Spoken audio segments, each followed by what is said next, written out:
I haven't really put entirely too much thought on who really like stood out to me in terms of a character, because I agree Zuko's character arc so far was really cool to see. I really loved, like how you were saying, Jared, the whole story with the 41st Legion.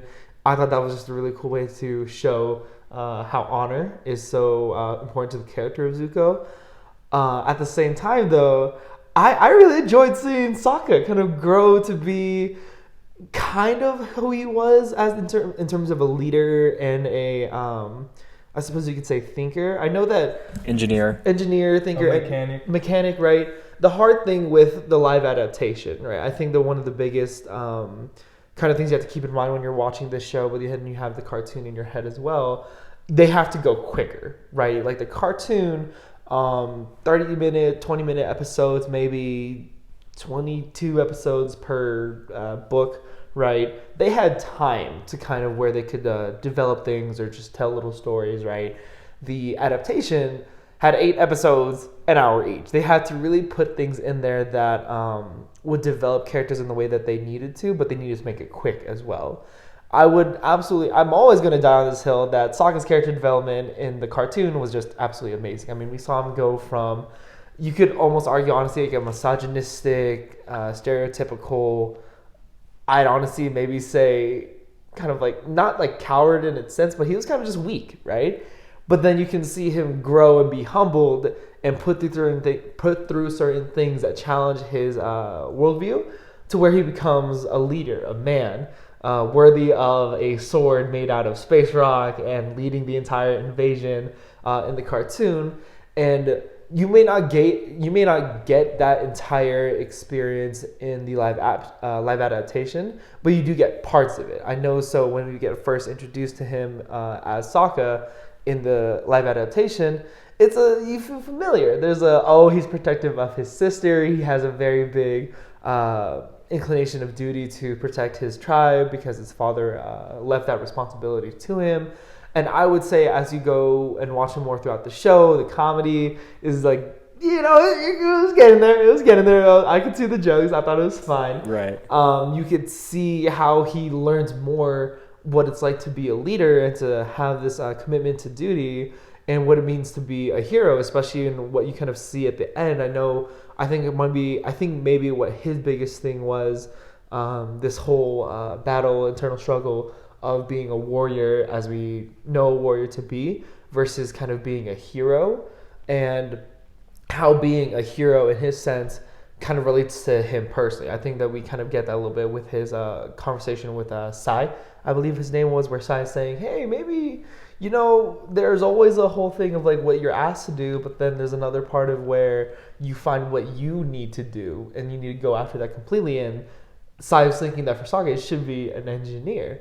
For me, in the live adaptation, it was a little bit weird because I always put that two together in the cartoon, but to kind of see him go through like I need to be a warrior like my dad, or I need to be more of a strategic thinker, strategist, like how I feel more comfortable in being. See him kind of being able to put a bit of the two together, working to put the two together, and then ultimately working to be a hero in terms of saving Yue and maybe not necessarily being the warrior that he wanted. I think Sokka would probably be my favorite character in live adaptation so far, but it's definitely, I'd say it's still up in the air. We might need a season 2 of more of the characters to figure out what's going on. So, what about you, Jager? What was your favorite character, or who's your favorite character? So as we've said previously, it's Iroh. But in bouncing off of what you both have said about your favorite characters, Zuko and Sokka. Mm-hmm. I feel as if there is a huge connection between these two characters.